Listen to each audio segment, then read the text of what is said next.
Mr. Friedman? Yes, it is. Hi, this is Giles Allen Govenor Dewine's office. How are you? I'm well, sir. Thank you for calling back. How are you today? I'm well. Yeah, I'm just returning the call that your voicemail. That was awfully quick. I appreciate it. So, a couple questions regarding this mask mandate, okay? Yes. I've called the COVID hotline regarding wearing masks inside of a grocery store or not being able to wear a mask inside of a grocery store, and they don't really have that many answers. So maybe you'd be able to help me out.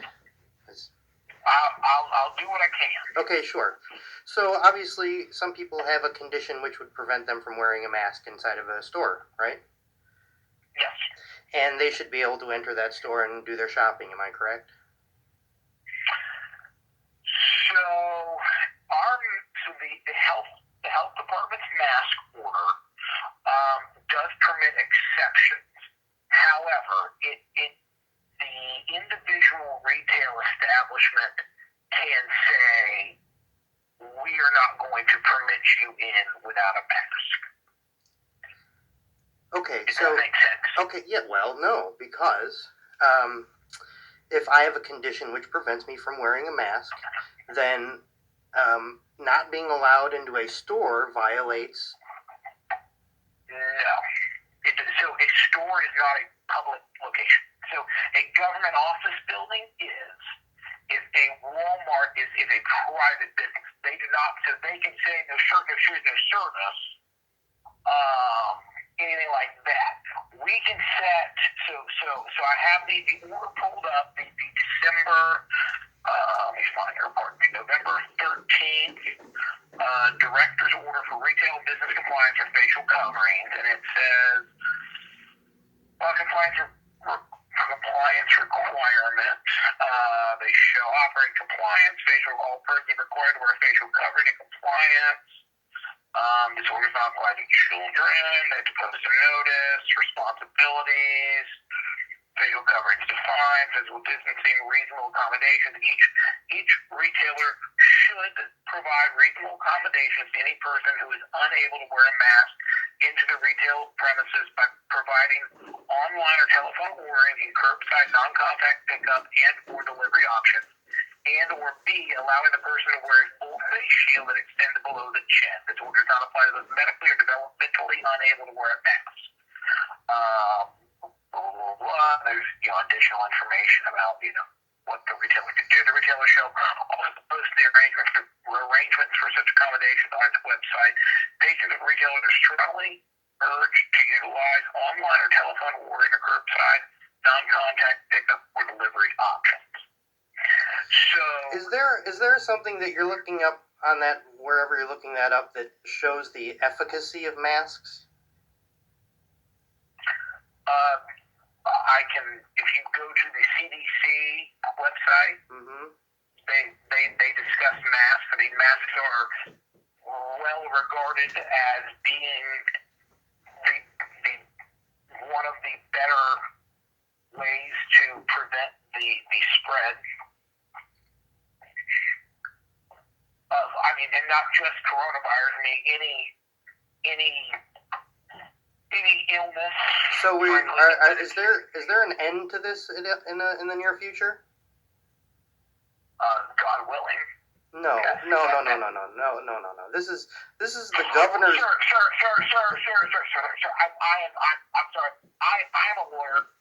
I am not a doctor. I'm not going to. Well, okay. Well, let's stop right there. Because that's a very good point here.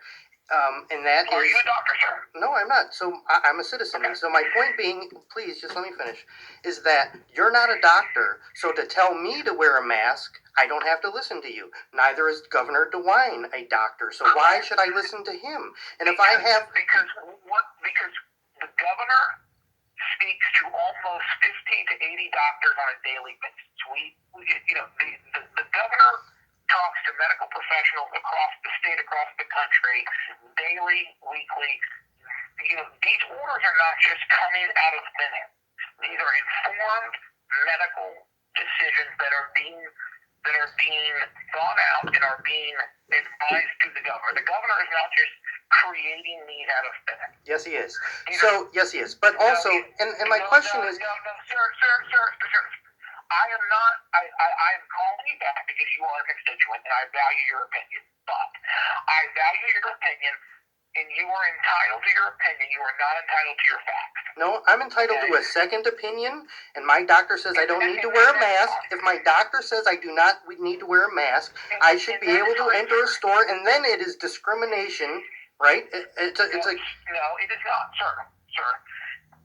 The store you are going to, they should provide you an alternative means. You can wear a face shield.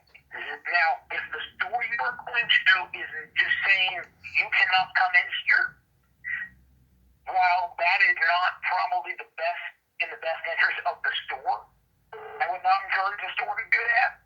There is no law preventing a store from doing that. None. Pre-pandemic or no pandemic, there is no law preventing a store from doing that. A store cannot discriminate based on race or a protected class, But having a disability is not a protected class? having a disability is. And so if I have a disability that prevents me from wearing a mask, I should be able to get into the store under the Americans with Disability Act. Am I wrong? You are, because the order provides for an alternative means. So the order provides that if you cannot wear a mask, you can wear a full covering face shield, or if you're black, then we can do the curbside assistance for you. If you're a protected class, then we'll just meet you on the curbs. Thank you, you're not allowed in the store. Now, secondly, if I wanted to take this up to the Supreme Court of Ohio, would Governor DeWine's son have to recuse himself? Well, the order did not come from the governor. Who does the order come from? The order came from the Department of Health. Mm-hmm. And so if I were to sue them on... I don't know what route you're going down here. But, so I'm not going to entertain your question. Okay, good. That's fair. Because that is an individual question for an individual judge. So if you could... Is there not a conflict of interest to have a Supreme Court judge who's the son of the governor? No? I don't know. I'm a layman. You're a lawyer. It is for every judge to determine their own conflict of interest.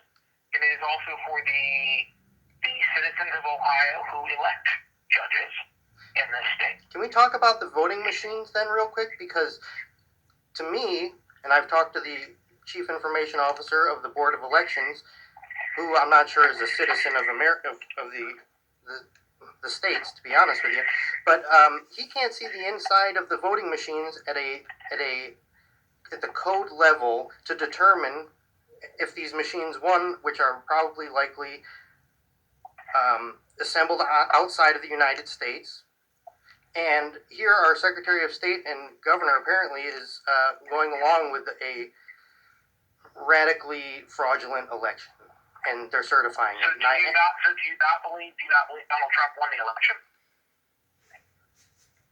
Yeah, of course he won the election. Okay.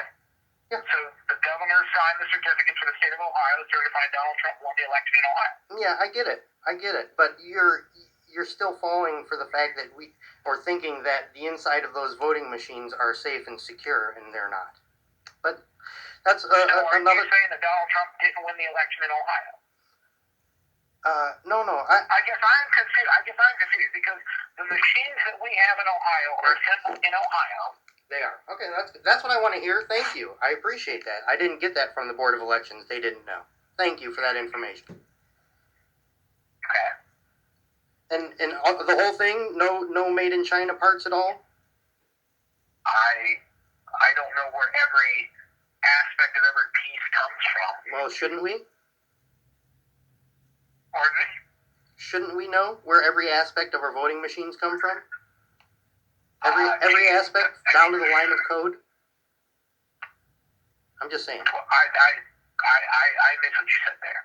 I say we should know where every line of code in our machines is written and comes from. And we don't know that.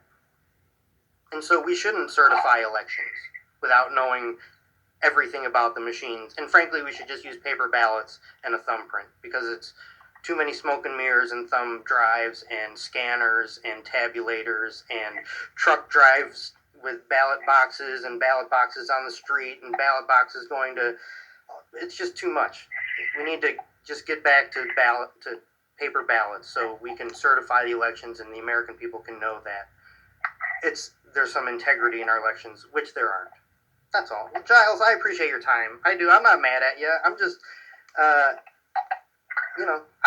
mad about the mask thing because this is BS. Okay, frankly. Well, and I understand that, and I would encourage you to reach out and talk to the management of the store. The health order does provide for options for the store. And the health order does provide alternatives. If a store is saying if you are not wearing a mask, we're not serving you at all. That is not the intent of the health order, and that is a decision the store is making. What about having the police called on you when you just try and go grocery shopping the other night, sir? That's it. I was just trying to go. It was late. There's nobody in the store, and I had the police from the security guard who was getting paid less than the checkout gal, and so I had the police called on me. And so I'm at least willing to take that abuse, and not many people would because they don't want to deal with the aggravation, but I'm standing up for my constitutional rights. And so I will say that, I can't speak for every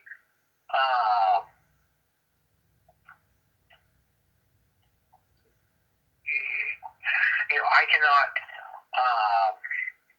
It's unconstitutional what's going on here. I see people walking around with masks outside. I see people in their cars with masks alone. I see kids with masks running around and exerting themselves. I see old people doing it for exercise.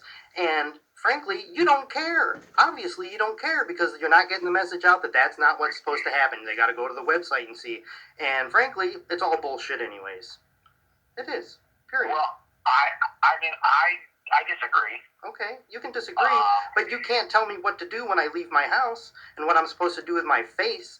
And frankly, if it's more healthy to not wear a mask and my doctor says, well, yeah, you ought to wear a mask because you have some condition, then to me, we ought to be wearing masks, period, because it's healthier not to. Right? And why would can a doctor... No, I'm sorry. Should a doctor tell a patient who he hasn't seen to do anything? Isn't that against the law for a doctor to tell a patient who they haven't seen to do anything? So no, because, the doctor, what are you trying to say? Are you trying to say that the state medical director giving generalized direction to the people of Ohio is tantamount to a doctor? Okay, so that is not the situation. It isn't. That is not at all the situation. No. Why? So how do you figure? So I'm assuming that anytime you listen to a judge issue an order anytime that you watch a Supreme Court order come down and you follow the order of the court, that is not your personal lawyer, and so, but you still apply that order to your own personal life. I think this is a little different situation when you're talking about medical malpractice. No, it's not medical malpractice. What it is the state medical director, just as the Dr. Fauci and Dr. Briggs and the federal. Are they doctors? Are they actual medical doctors? Those guys? I'm not They sure. are. Okay, go ahead. They are. Okay. They're infectious disease doctors. They are, Dr. Vanderhoff here in the state. They are providing generalized medical advice based on years of their medical experience and based on best practices in research. Any financial ties that might make them say one thing or another? No. Any ties to the vaccination companies that you're aware of? Not that I'm aware of, but I don't think that would. Okay, sure. I don't think that would matter. Oh, okay. But okay, so your point being is that a doctor should be able to tell people they've never met what to do with their faces. I think a doctor who is serving in a capacity such as Dr. Palantir, Dr. Vanderhoff here in Ohio, can provide generalized medical advice for best practices in a statewide manner. And the American about what works for the greatest portion of people and what we have seen work. And we know that masks do masks decrease the transmission. Do masks cause any pulmonary issues that you're aware of? Do they do what? Do they cause pulmonary issues that you're aware of? Wearing masks for long periods of time, extended use. Do they cause pulmonary issues? Yes. They're, not that like I said, I am not a doctor. I'm sure, just as with anything, I'm sure that in very, very, very small cases, you're going to be able to point to something and possibly make a connection. So, needless to say, I don't have to listen to this doctor. That is my right to not listen to the doctor and not wear a mask. Am I correct? Correct. And it's also your right to not go grocery shopping. To not go grocery shopping. If I didn't say that. Well, that's what we're at now. That's where we are right now. Is that I am not going to wear a mask, and I can't go grocery shopping and buy the products that I would like to buy. And so I'm still waiting for calls back from the Board of Health, and they're not calling me back. And you really haven't answered my questions, to be honest with you, because I'm saying that no doctor is going to tell me what to do who I've never met, and it's probably against the law. Well, it is not against the law. I am telling you that. That is not against the law. If you believe that, okay. As I said, you are entitled to your opinion. You are not entitled to your facts. And so that is true. If your doctor is advising you that wearing a mask is not safe for you due to a health condition, right, then that is your doctor's orders. Right. But in the health order that is contemplated, and that yes, this is an inconvenience for you, but it is contemplated an alternative method for you to get your groceries. No. And so here's the other thing. What if I'm healthy? What do you mean, what if you're healthy? What if I'm healthy? I still need to wear a mask, is what you're telling me? I am healthy and I wear a mask. Okay, and so, I am healthy and I got the coronavirus from going to the grocery store. And were you wearing a mask? Well, we don't know if I got it from going to the grocery store, but I wear a mask, yeah. And so you get it. God, sir, thank you. God, I love that. I got you on. I am recording this, FYI, Mr. Allen. So, the fact that you got the... we're going to stop right there. I do not consent to you recording me anymore. So, yeah. I appreciate that. Well, thank you. You did it. You fucking did it.